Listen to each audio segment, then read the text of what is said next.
ऊंचा है भवन, ऊंचा मंदिर, ऊंची है शान मैया तेरी, चरणों में झुकी। श्री गणेशाय नमः, श्री सरस्वती नमः, श्री वासुदेवाय नमः. हे सच्चिदानंदा निर्विकार निरामय परम पुरुषा तुम्हें नमस्कार हमारा. हे अद्या ओमकारेश्वरा शंभु ज्ञान मार्गा प्रदीपा परमेश्वरा तुम्हें नमस्कार हमारा. आज हम वेद मंथन गाथा इसी ग्रंथ से लिया गया 35 नंबर का मंथन है और इसी के साथ उसी मंथन का विवरण हम आगे देने वाले हैं. और जिसी को भी ये मंथन होना है, मैं इसी वीडियो के डिस्क्रिप्शन बॉक्स में देने वाला हूँ. और इसी मंथन में कुछ भी चूक भूल होने पर मुझे क्षमा कीजिए और गलती होने पर मुझे कमेंट बॉक्स में कमेंट कीजिए और उसी का उत्तर मैं जल्दी से आगे की वीडियो में देने का प्रयत्न करूंगा. सभी को प्रणाम, सभी को राम राम नमस्कार. मंथन ऐसा है, अज्ञानी मानव के देहाभिमान छूटता नहीं, सत्संग में वो चलकर कभी आता नहीं. वो मूल खाना पकाने में ही असमर्थ होता है, वो पकवान स्वादिष्ट भोजन खाएगा नहीं. प्रकृति के अच्छे बुरे परिणाम से ही चलकर आने वाले को वो जानता नहीं. सब कर्मों का कर्ता करवाने वाला इस जगत में हरि को वो मानता नहीं. भक्त भगवत कहे अहंकार अभिमान सब रज गुण तम गुण उनका कभी छूटता नहीं. इसी मंथन का विवरण हम यहाँ देने वाले हैं. इसी वेद मंथन गाथा के 35वें मंथन में भक्त भगवत कहते हैं कि अज्ञान अहंकार देह अभिमान की जानकारी इस मंथन में स्पष्ट दी गई है. भगवान श्री कृष्ण इस मंथन में अर्जुन को कहते हैं कि इस जगत में स्वयं हमारे चित्त शुद्धि होने के पहले नैष्कर्म ब्रह्म स्थिति के ज्ञान लोगों को कदापि कहना नहीं है. ये बात पहले 34वें मंथन में भी आई थी.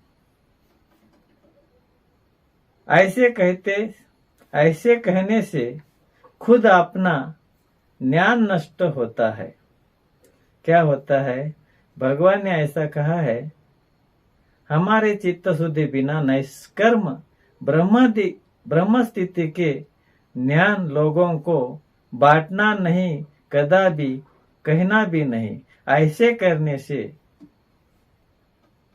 क्या होता है? यानी खुद अपना ज्ञान नष्ट होता है और अपने आप को ही खुद को उजाला कहा भी नहीं दिखेगा नहीं. हमें उजाला कहाँ भी दिखे नहीं, सब अंधेरा ही अंधेरा दिखेगा. जिधर उधर ऐसे लोगों को वक्त आने पर सब दसों दिशा में सभी जगह पर अंधेरा ही अंधेरा दिखाई देगा. उदाहरण जैसे कि एक छोटा बालक स्तनपान माता का दूध पीने वाला, उसे के जैसा छोटा बालक के जैसे स्तनपान करने को ही असमर्थ है. जब भी प्रथम जन्म लेते ही उसी बालक को स्तनपान करने में असमर्थ होता है.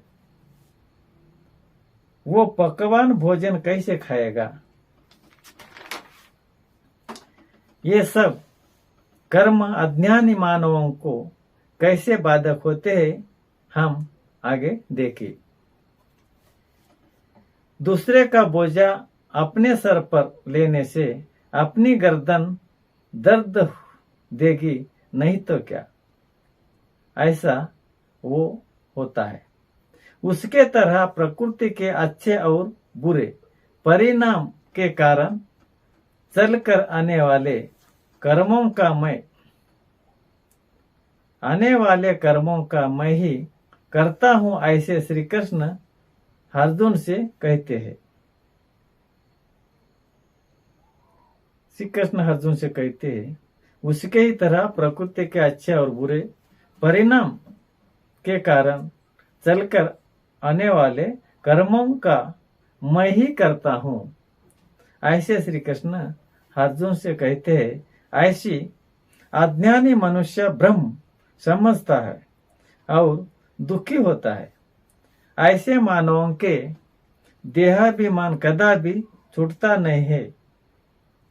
इसी मंथन में अंतिम चरण में कहते हैं भगवान कि अहंकार और देहाभिमान ये सब रजतम गुण से ही हमारे में आते हैं।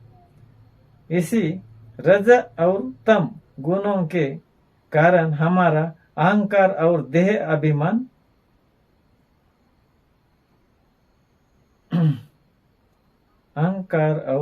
अभिमान कदापि छूटेगा नहीं। हम जब भी हमारे नौ इंद्रिय को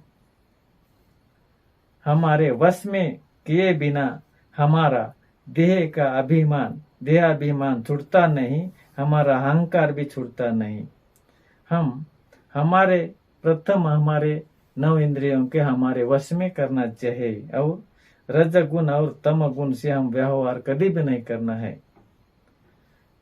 रजगुण और तम गुण और हमें हमारे 9 इंद्रिय रजगुण तम गुण से आधार से हमें अहंकार और देहाभिमान के ओर खींचते हैं। हमारे जैसे कि काम क्रोध हमारे बड़े शत्रु होते हैं, ऐसे हमारे है इंद्रिय जैसी जैसी लालच लगती वैसे वैसे जिधर के उधर भागने लगते। इसीलिए हम प्रथम हमारे इंद्रियों को हमारे वश में करना चाहिए। अभी इसके साथ हम इसी मंथन को समाप्त करने वाले। हरि ओम श्री श्रील प्रभुपाद श्री चैतन्य महाप्रभु भगवान की जय। जय जय राम।